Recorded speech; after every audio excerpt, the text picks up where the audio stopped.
Hello friends, good evening and welcome to my channel. देखते हैं किस तरह से ट्रेडिंग अपॉर्चुनिटी बनती हुई देख रही है और इसमें हमें क्या करना है आज के लिए। मॉर्निंग में हमने कुछ कंडीशन देखा था, मार्केट की ओपनिंग होती है और अच्छा खासा इसमें लगभग अप्रॉक्स 2% के आसपास डाउन मूव आता है और उसके बाद में कुछ रिकवर होता है। सारी कंडीशन हम देखेंगे, लर्निंग पर्पज़ के लिए वीडियो है, कोई बाइंग सेलिंग की रिकमेंडेशन नहीं है। साथ में कुछ न्यूज़ इंपैक्ट है, उसके विषय में हम देखने की कोशिश करेंगे। नए लाइक और सब्सक्राइब करिए, बेल आइकन दबाना मत भूलिए। साथ में टेलीग्राम चैनल से जुड़ सकते हैं, इसमें मैं अपने व्यूज़ को पोस्ट करता रहता हूँ, जो भी अपडेट यहाँ पे रहती है। सबसे पहले डॉलर इंडेक्स की बात कर लेते हैं। फ्रेंड, डॉलर इंडेक्स और सिल्वर या गोल्ड एक दूसरे के अपोजिट चलते हैं। अभी देखो फर्स्ट हाफ में ये सब कुछ नेगेटिव में था, कमोडिटी में सिल्वर और गोल्ड एक डायरेक्शन में चल रहे थे, तब तक एक अच्छा सेंटीमेंट बन रहा था। लेकिन अभी दोनों एक दूसरे के अपोजिट चलने की कोशिश कर रहे हैं, तो इस वजह से थोड़ा सा आपको अलर्ट लेवल यहाँ से रहना है। साथ में अगर 4 आवर टाइम में अगर आप यहाँ देख रहे हैं, जो डॉलर इंडेक्स का फॉर्मेशन है 105.4 के आसपास बनाने की कोशिश कर रहा है। तो अगर यहाँ से ये जो कंडीशन बनी हुई है, क्योंकि एक होप बनी हुई थी कि मार्केट में आने वाले टाइम में रेट कट होगा, कुछ ऐसे एक्सपेक्टेशन थे, तो उसके विषय में जो मीटिंग आज से स्टार्ट होगी, कल फाइनल आउटकम आएगा, उसको आपको वॉच करना है। FOMC फेड की जो मीटिंग है उसके ऊपर आउटकम आएगा, वो एक बेंचमार्क सेट करती है कि कैसे फ्यूचर का प्रेडिक्शन होगा एज पर पॉलिसी मेकिंग के लिए। मेजर सेंट्रल बैंक से वहाँ पे गवर्नर रहते हैं, तो इस वजह से वो मीटिंग काफ़ी इंपॉर्टेंट रहती है। अब फ्रेंड्स, यहाँ से अगर आप देखोगे डाउन साइड से होता धीरे धीरे अपर साइड में जा रहा है। अगर यहाँ से 105.4 के ऊपर फ़िलहाल क्रूज करता हुआ स्टार्ट करता है, तो फिर आपके लिए कल एक फर्स्ट हाफ तक एक होप रहेगी कि रेट कट नहीं होना है। लेकिन अगर यहाँ पे कहीं कुछ ऐसा होता है कि रेट कट होना है, तो फिर यहाँ पे डॉलर में गिरावट भी आपको देखने को मिलेगी। सिमिलर तरीके से अगर हम यहाँ पे देखते हैं गोल्ड को, गोल्ड का जो प्राइस पैटर्न मॉर्निंग की कंडीशन में हमने देखा था, हमारा प्रेडिक्शन था कि मार्केट में एक जो रेंज बना रखी है उसके आसपास थोड़ा सा लोअर साइड में हम देख सकते हैं। तो ओवरऑल कंडीशन अगर आप देखोगे तो उसमें थोड़ा डाउन साइड आया है, बट प्रीवियस डे के आसपास क्लोज करता हुआ नहीं देखने को मिला है। यहाँ पे 2300 इंपॉर्टेंट सपोर्ट लेवल का काम कर रहा है, ऊपर ये धीरे धीरे करके हाई साइड जा रहा है। तो ये रेंज इसके लिए 2337 की इंपॉर्टेंट रेजिस्टेंस लेवल का काम करने वाली है, ये आपको वॉच करना है।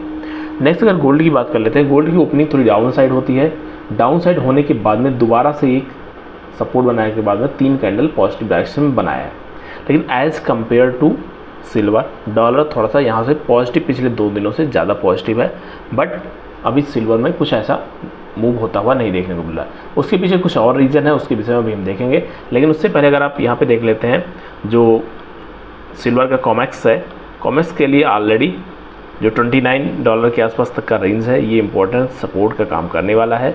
ऊपर इसके लिए 29.5 को निकालेगा, तभी इसमें एक दोबारा से 30 तक का रेंज ओपन होगा। अगर ऐसी कुछ सिचुएशन बनती है तो यहाँ पे थोड़ा सा पॉजिटिवनेस आपको देखने को मिल सकती है, बट अब ये लगभग 2% के आसपास ऑलरेडी गिरावट में चल रहा है, तो इसके लिए ये लेवल इंपॉर्टेंट काम करने वाला है, जो इसके लिए बना रखा है 29.5 के आसपास। अगर यहाँ पे एक रेंज का फॉर्मेशन करता है तो डेफिनेटली इसका इम्पैक्ट आपको यहाँ पे सिल्वर पे देखने को मिलेगा। अब सिल्वर को हम डिस्कस करते हैं आवरली टाइम फ्रेम से। उससे पहले हम देखेंगे इसमें न्यूज़ का क्या इम्पैक्ट है, क्यों ऐसा परफॉर्मेंस होता हुआ देखने को मिल रहा है। तो न्यूज़ के विषय में अगर investing.com पे आप जाते हैं तो वहाँ पे आपको एक कुछ मॉर्निंग के टाइम पे आपको एक आ गया था आउटकम, तो उसको अगर आप देखते हैं तो यहाँ पे लगभग जो सिल्वर है अप्रॉक्स मोर देन 1%, लगभग 2% के आसपास तक की गिरावट हो चुकी है। और इसके पीछे जो ड्रॉप होने का मेन रीज़न था stronger than expected job data. जो जॉब रिपोर्ट था, जो एक्सपेक्टेशन था, उसके भी अच्छा आया है।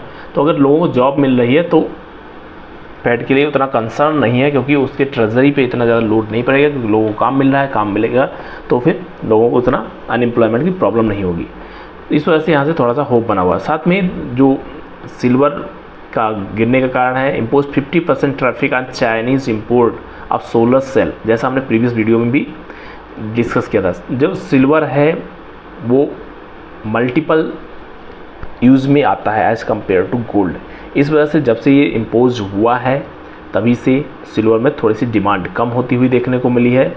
उसके कारण से अब यहाँ पे थोड़ा सा रुकावट होने को मिल रही है। लेकिन अभी जो डिमांड है चाइनीज़ डोमेस्टिक मार्केट में एक्सपेक्टेशन के बेस पे अभी अच्छी बनी हुई है। जो मेजर सेंट्रल बैंक हैं उन्होंने सपोर्ट किया सिल्वर प्राइस के लिए। तो इन सभी कंडीशन के बीच में अगर आप देखते हो तो अभी जो रेट कट का प्रोबेबिलिटी है वो 50% तक आ चुकी है, जो पहले 70% के आसपास बनी हुई थी। तो इसके बीच में हम अपनी स्टडी को देखते हैं क्या बनने वाला है। यहाँ पर अगर आप देख रहे हो तो जो बड़े बैंक्स थे, स्पेशली फॉर चाइनीज़ बैंक, उन्होंने होल्ड किया है बाइंग को। इसके कारण थोड़ी गिरावट होती हुई देखने को मिले। और होल्ड क्यों किया है? क्योंकि यूएस ने उसके ऊपर कुछ इंपोर्ट ड्यूटी बढ़ाई है टैक्स के रूप में। तो इन सभी कंडीशन के बीच में अगर आप देखते हो तो मॉर्निंग की कंडीशन हम देख रहे थे फ्रेंड्स, यहाँ पे कहीं क्लोजिंग थी, उसके बाद में प्रेडिक्शन था कि मार्केट ओपन होगा, उसके बाद डाउन साइड आने के बाद सेटल हो जाए, उसके बाद आपको देखना पड़ेगा। दोबारा कंडीशन आप देखते हो 89,500 तक का इसने हाई बनाया है। अब ये दोबारा से ऐसे लेवल पे खड़ा हुआ है कि अगर ये दोबारा 88,500 या 400 के नीचे निकलता है तो फिर दोबारा इसके लिए 88,000 का राउंड फिगर है और ये इसके लिए काम करेगा एज ए सपोर्ट के लिए। आज बहुत बड़ी अमाउंट लेके आप के लिए जो मेरा प्रेडिक्शन है, जो मेरे एनालिसिस है, एज़ पर माय व्यू, आपको बड़ी अमाउंट से बचना चाहिए जब तक फेड का कुछ प्रॉपर और क्लियर कट व्यू नहीं आ जाता है कि मार्केट में किस डायरेक्शन में फाइनल थिंकिंग है यूएस के बड़े बैंक की। क्योंकि अगर यूरोपियन बैंक है और जापान का बैंक है, वहाँ पे कुछ होता है उसका इम्पैक्ट उतना नहीं पड़ता है, क्योंकि जहाँ भी करेंसी है और बाइंग होती है, मैक्सिमम जो बाइंग हो रही है वो डॉलर में हो रही है। कहीं भी आप किसी भी पूरे वर्ल्ड की करेंसी की बात करें तो डॉलर मेजर करेंसी के रूप में कुछ देशों ने अपने सेल्फ से स्टार्ट किया है, बट स्टिल अभी डॉलर एक अच्छा करेंसी है। तो आप देखोगे ओपनिंग होने के बाद में अगर आप देखते हैं तो ये रेंज अगर आप ट्रेडिंग पॉइंट ऑफ व्यू से देखते हैं तो एक स्टक रेंज बनी हुई है, जैसा इसने कल का रेंज बनाया था 10 को अगर आप देखते हो, सिमिलर तरीके से आज का रेंज बनाया है। लेकिन दोनों में अगर आप प्राइस पैटर्न की बात कर लेते हैं तो थोड़ा लोअर साइड शिफ्ट हुआ है। तो आज की क्लोजिंग 89,000 के नीचे होती है, ये सबसे इम्पोर्टेंट रहेगा। और उसके बाद में कल की ट्रेडिंग फर्स्ट हाफ में मार्केट रेंज बनाएगा, उसके बाद में फर्दर इसमें नया रेंज डिसाइड करने की कोशिश करेगा। वो आपको मिलेगा इवनिंग के टाइम में 6 बजे का जब डेटा आ जाएगा, उसके बाद में हाई वॉलेटिलिटी यहाँ पे देखने को मिलेगी। तब तक के नए ट्रेडर्स थोड़ा सा केयरफुल होकर प्लानिंग करें। अब फ्रेंड्स इतनी बड़ी गिरावट होने के बाद में जो कैंडल रुकती है तो यहाँ पे ट्रेडर्स के लिए अलर्ट रहता है। आप अगर पोजीशन लेते भी हैं तो बहुत स्मॉल साइज से देखने की कोशिश करें, क्योंकि अभी मार्केट में ऐसी कंडीशन नहीं बनी हुई जैसा यहाँ पे ट्रेंड बनाता हुआ चलता है। तो ऐसी कंडीशन के लिए भी वेट करना है, मार्केट भी वेट कर रहा है फेड के रेट कट का और सीपीआई का डाटा, इन्फ्लेशन का डाटा। ये जो सारे डेटा हैं कल आपको 6 बजे से मिलना स्टार्ट हो जाएंगे और रात तक एफओएमसी में मीटिंग के बाद में प्रेस कॉन्फ्रेंस हो जाएगी। उन सभी का जो मेजर समराइज वे से इम्पैक्ट पड़ेगा वो नेक्स्ट डे में जो ट्रेडिंग होगी 13th की, उसमें इम्पैक्ट आपको देखने को मिलेगा। तो इस वजह से अभी आज का जो सिचुएशन बनी हुई है फ्रेंड्स, 89,000 अभी तक सपोर्ट बना हुआ था, इसने सपोर्ट को ब्रेक किया है तो हमारे लिए अभी रेजिस्टेंस काम करेगा। अगर ये वॉल्यूम पॉइंट ऑफ व्यू से अगर आप देख रहे हैं तो करंट कैंडल का वॉल्यूम भी अच्छा है। वॉल्यूम को इस वजह से बात करते हैं, यहाँ पे केवल सेलर ही नहीं है, यहाँ बायर है जो इसको 89,500 तक लेके गए, यहाँ सेलर हैं जो इसको लोअर साइड में लेके आए लगभग 88,400 के आसपास। तो दोनों का फाइट चल रहा है, जो स्ट्रांग होगा उस डायरेक्शन में मार्केट शिफ्ट होता है। तो अगर आप यहाँ पे ईएमए का देख रहे हैं तो डाउन साइड में है, आवरली में एक रेंज में है, तो डाउन साइड तो रेंज में ही इसकी क्लोजिंग होती हुई देखने को मिलेगी, जैसा मेरा व्यू है। रेस्ट आपको ट्रेडिंग करना है तो अपनी एनालिसिस पे, अपनी कंडीशन पे ट्रेड करना ज़्यादा बेटर होगा। जब यहाँ पे कल फ्रेंड से छोटी कैंडल बना रहा था, आप लोगों के काफ़ी लोगों के कमेंट्स थे कि बाइंग साइड में जाना चाहिए, यहाँ तक पहुँच गया है, 90,000 टच कर गया, क्या करना चाहिए। तो ये सभी कंडीशन सभी के साथ होती हैं, लेकिन उसके बाद में ओपनिंग इम्पोर्टेंट होती है। अभी मार्केट में इतनी ज़बरदस्त गिरावट हुई थी और उसके कंपैरिजन में इतनी अच्छी बाइंग अपॉर्चुनिटी नहीं बनी है।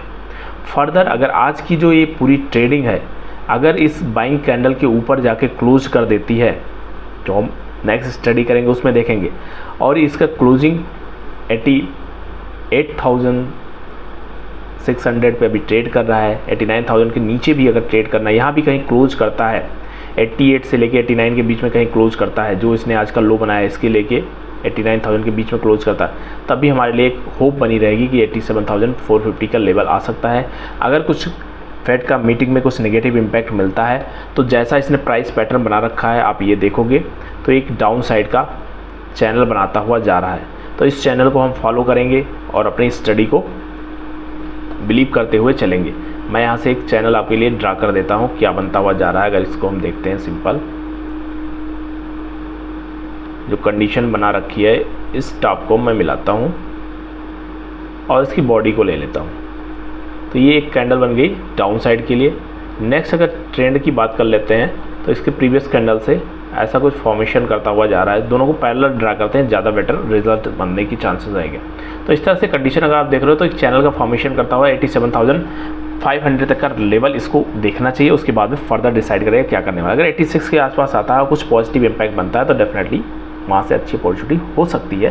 फर्दर मार्केट के ऊपर डिपेंड करता है क्या सेंटीमेंट बनेगा, किस तरह से अपॉर्चुनिटी बनेगी।